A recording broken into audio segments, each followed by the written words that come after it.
अस्सलाम वालेकुम। Welcome to एम रॉद। दोस्तों, बात आज हम करने जा रहे हैं कि एक जापानीज़ मिलिट्री कमांडर उन्होंने पाकिस्तान और चाइना के जो मुश्तरका तौर पर तैयार करदा JF-17 थंडर को लेकर कुछ रिमार्क्स दिए हैं। यहाँ मैं बताता चलूँ कि जापान अमेरिका का एक बहुत करीबी एलाई है और वो क्वाड का भी हिस्सा है, यानी कि इंडिया के साथ भी बहुत करीबी शराकतदारी है। पाकिस्तान चाइना के साथ जापान की कोई ज़्यादा बनती नहीं है और चाइना के तो ऑब्वियसली जापान बहुत ज़्यादा खिलाफ भी समझा जाता है। यहाँ जापान के ये जो कमांडर हैं, ये बुनियादी तौर पर वहाँ के एक नेवल कमांडर रह चुके हैं, अब रिटायर हो चुके हैं और आजकल जेन्स के साथ मुंसलिक होते हैं। जेन्स बुनियादी तौर पर एक दुनिया की one of the most best open source intelligence platforms के तौर पर पढ़ा जाता है उसे, और उसके साथ ये चूंकि मुंसलिक है तो इन्होंने JF-17 को लेकर कुछ रिमार्क्स दिए। अब यहाँ मैं एक चीज़ वाजे कर दूं कि कुछ ऐसा नहीं है कि वो जापान जो है ना वो JF-17 थंडर को खरीदने जा रहा है या ऐसा कुछ होने वाला है, बल्कि ये रिमार्क्स अहम है। ये रिमार्क्स किस डायनामिक्स में दिए गए हैं और इसकी अहमियत क्या है, हम उसको लेकर बात करेंगे। सबसे पहले तो ये जो जापानीज़ कमांडर हैं वो ये कहते हैं कि जापानीज़ एयरफोर्स के लिए बेहतर ये है कि अगर वो F-35 और JF-17 थंडर का मिक्सचर यूज़ करे। तो उसने कहा इस तरह तो फ्लीट का साइज़ भी ज़्यादा होगा और सेम बजट में हमें अपने मौजूदा जो कैपेबिलिटी है उससे बेहतर कैपेबिलिटी देखने को मिल सकती है।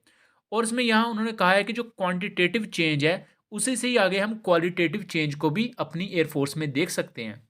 सबसे पहले तो हम जापान की एयरफोर्स को देखें तो जापान की एयरफोर्स के पास इस वक्त F2 मित्सुबिशी एयरक्राफ्ट हैं जो कि F-16 की जापानी कॉपी हैं। उसके अलावा ये F-15 एयरक्राफ्ट को भी इस्तेमाल करते हैं बहुत बड़ी तादाद में, 100 से भी ज़्यादा की तादाद में ऑलमोस्ट।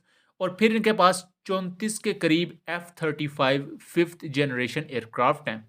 यहाँ देखा जाए तो जो F2 मित्सुबिशी एयरक्राफ्ट है ये F-16 की ही समझ लें आप कॉपी है, जापान ने जो खुद तैयार की। और ये एक मीडियम वेट कैटेगरी का सिंगल इंजन फाइटर एयरक्राफ्ट है। उसके बाद हम आ जाते हैं F-15 एयरक्राफ्ट पर। तो हम सब जानते हैं कि F-15 को सादा अल्फाज में ये 2 इंजन वाला F-16 है। सिंपल, ये twin engine heavy weight fighter aircraft है जो कि बहुत ही ज़्यादा हैवी पेलोड लेकर जा सकता है। अपनी एडवांस एवियोनिक्स की वजह से पूरी दुनिया में मशहूर है। और उसके साथ साथ एक इसका आप समझ लें मेजर पॉइंट ये है कि कॉस्टली भी है, मतलब इसका खर्चा वगैरह काफ़ी है। एक ओपन सोर्स इंटेलिजेंस की तरफ से पेश किए गए अंदाजे के मुताबिक अगर F-16 की जो पर आवर कॉस्ट है, इसकी ऑपरेशनल कॉस्ट है 1 घंटे की, तो उसका अगर कंपैरिजन JF-17 थंडर की कॉस्ट से किया जाए तो JF-17 थंडर की per hour operational cost F-16 के मुकाबले में तकरीबन 30 से 40% कम है।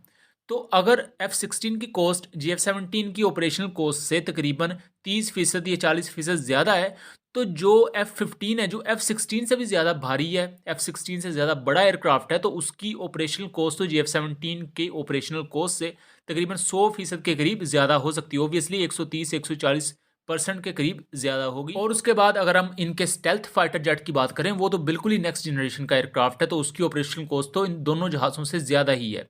यहाँ वो बेसिकली बात ये कर रहे हैं कि JF-17 ब्लॉक 3 जैसा एयरक्राफ्ट जो कि लाइट वेट है, उसकी ऑपरेशनल कॉस्ट भी एडवांस F-16 से बहुत कम है। यानी कि ऑपरेशनल रखने का जो खर्चा होता है, उसके अलावा इन जहाज़ों को ऑपरेशनलाइज रखना, इनकी मुख्तलिफ सोर्टीज़ कंडक्ट करना, मुख्तलिफ ऑपरेशंस में इन जहाज़ों को इस्तेमाल करने के साथ साथ इन्हें जंगी माहौल के लिए सरगर्म रखना, इन पर अच्छा खासा पैसा लगता है। और इस पैसे को अगर देखा जाए तो ये अच्छा खासा बर्डन भी होता है बहुत सी एयरफोर्सेज पर। इसी की आपको सिंपल सी मिसाल मैं आपको अमेरिकन एयरफोर्स की देता हूं, जिन्होंने अपने F-22 रैप्टर की प्रोडक्शन की तादाद कम कर दी थी। इवन 200 से भी कम F-22 रैप्टर जब अमेरिकन एयरफोर्स के पास आए तो अमेरिकन एयरफोर्स ने मजीद ऑर्डर देने से इनकार कर दिया। उसकी वजह थी कि F-22 रैप्टर का खर्चा बहुत ज़्यादा था, इसकी मेंटेनेंस कॉस्ट, इसकी ऑपरेशनल कॉस्ट बहुत ज़्यादा थी। अब एक तरफ यहाँ जापान की एयरफोर्स है जिसके पास F-15 F2 मित्सुबिशी जो कि F-16 का ही एक वर्जन है और F-35 जैसे एयरक्राफ्ट हैं जिनकी ऑपरेशनल कॉस्ट बहुत ज़्यादा है, लेकिन दूसरी तरफ कैपेबिलिटी भी बहुत ज़्यादा है, बहुत पावरफुल एयरक्राफ्ट हैं ये। तो जापानीज़ कमांडर ये कहते हैं कि JF-17 ब्लॉक 3 भी लाइट कॉम्बैट एयरक्राफ्ट है, लेकिन एक्टिव इलेक्ट्रॉनिकली स्कैंड अरे रडार के साथ आ रहा है, long range BVR missile fire कर सकता है, high of board side short range missile fire कर सकता है, लॉन्ग रेंज के प्रिसीशन गाइडेड बॉम्ब फायर कर सकता है। इवन जो ब्लॉक 1 और ब्लॉक 2 हैं ये भी लॉन्ग रेंज के प्रिसीशन गाइडेड बॉम्ब इस्तेमाल करते हैं और इन्हें फायर कर सकते हैं। इसकी ताज़ा मिसाल आपको वाज़े मिसाल दूं तो इन्हें नाइजीरिया ने यूज़ किया JF-17 थंडर ब्लॉक 2 को, और इनके थ्रू बॉम्बिंग की थी बोको हराम पर। और इसमें जो बॉम्ब यूज़ किए थे उन्होंने वो थे अलबत्तार बॉम्ब जो कि पाकिस्तान की गिड्स बनाती है।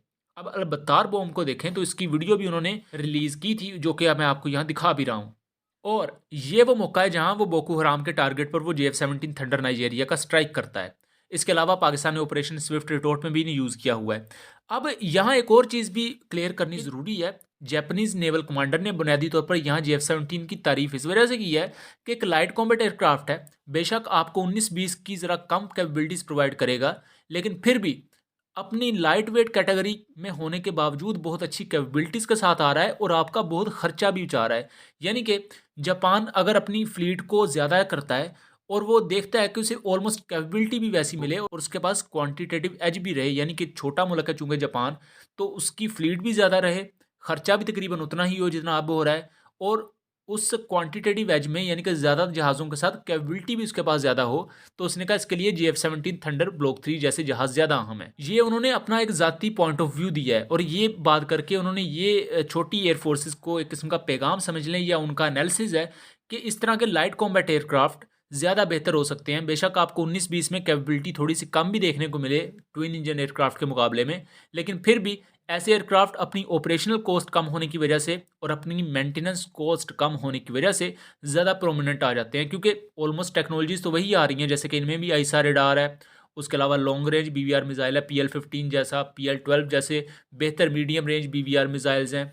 उसके अलावा ये high of board site missiles fire कर सकता है, long range stand of weapons fire कर सकता है। तो ये तमाम कैपेबिलिटीज़ ही चाहिए होती हैं किसी भी एयरफोर्स को। और इवन दो जो JF-17 थंडर का कॉम्बैट रेडियस है वो इंडिया के LCA तेजस के कॉम्बैट रेडियस से भी ज़्यादा है। इवन मतलब कि अगर देखा जाए तो अपनी रेंज के लिहाज से भी ये इवन लाइट कॉम्बैट एयरक्राफ्ट के मामले में भी बेहतर एयरक्राफ्ट समझा जा सकता है।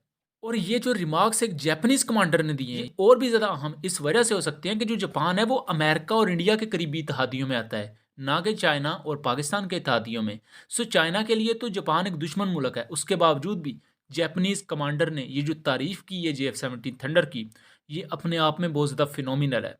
और ये उस चीज़ को भी ज़ाहिर कर रही है कि क्यों अब तुर्की भी कंसीडर कर रहा है JF-17 थंडर को कि वो ख़रीद सकता है। ये कंफर्म नहीं है, लेकिन तुर्की के अंदर अब आवाज़ें उठ रही हैं कि अगर उन्हें कोई बेहतर जहाज़ नहीं मिलता फौरी, तो JF-17 ब्लॉक 3 एक अच्छा ऑप्शन हो सकता है।